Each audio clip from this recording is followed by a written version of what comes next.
India recently opened its first dedicated E85 and ethanol-100 fuel stations. It marks a major push to put high-concentration, domestically produced biofuel directly into consumer hands. But as this rollout moves across the country, it has triggered a divide.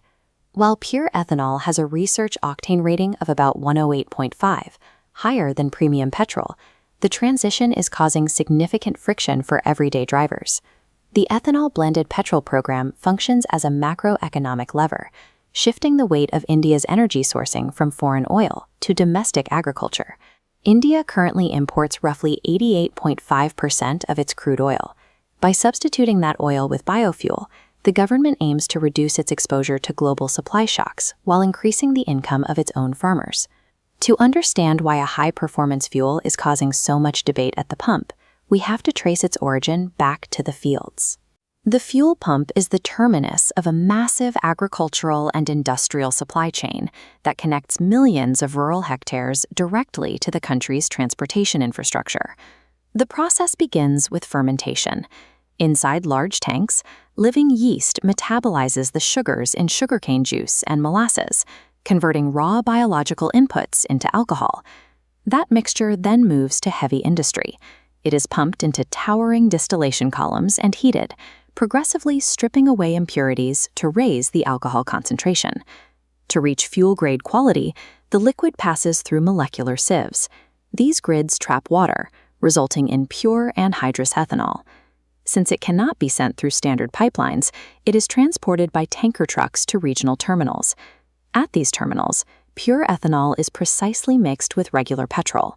This blending creates the specific ratios required for vehicles like E10, E20, or E85. This multi-stage processing changes the octane and oxygen content of the nation's petrol, though it requires absolute moisture control throughout the supply chain to remain effective. On a national scale, the results of this transition are significant. Since 2014, substituting imported oil with domestic ethanol has saved India over 1.9 lakh crore rupees in foreign exchange reserves. It has also delivered a measured environmental benefit, with a reported net reduction of 930 lakh metric tons of carbon dioxide emissions. For the agricultural sector, the program provides a guaranteed market for surplus sugarcane and maize, generating over 1.6 lakh crore rupees in additional earnings. When viewed through these national metrics, the ethanol program appears as a calculated victory for India's energy independence and rural economy. But if the program is delivering these national wins, why are so many motorists and environmentalists pushing back? One major concern is the environmental strain at the source.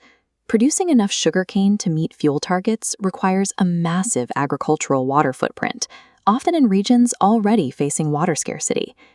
Then there is the economic reality at the pump. While motorists expected homegrown fuel to lower prices, E20 currently retails at the same price as regular petrol, offering consumers no direct financial saving. This lack of a discount highlights a specific issue with fuel physics. Ethanol naturally contains less energy per liter than pure petrol. Because of that lower energy density, engines must burn more fuel to cover the same distance. For the average driver, this results in a noticeable drop in mileage compared to the old E10 or E0 blends. The national savings in foreign exchange are in effect being partially balanced by the driver's increased spending on fuel to maintain their usual range.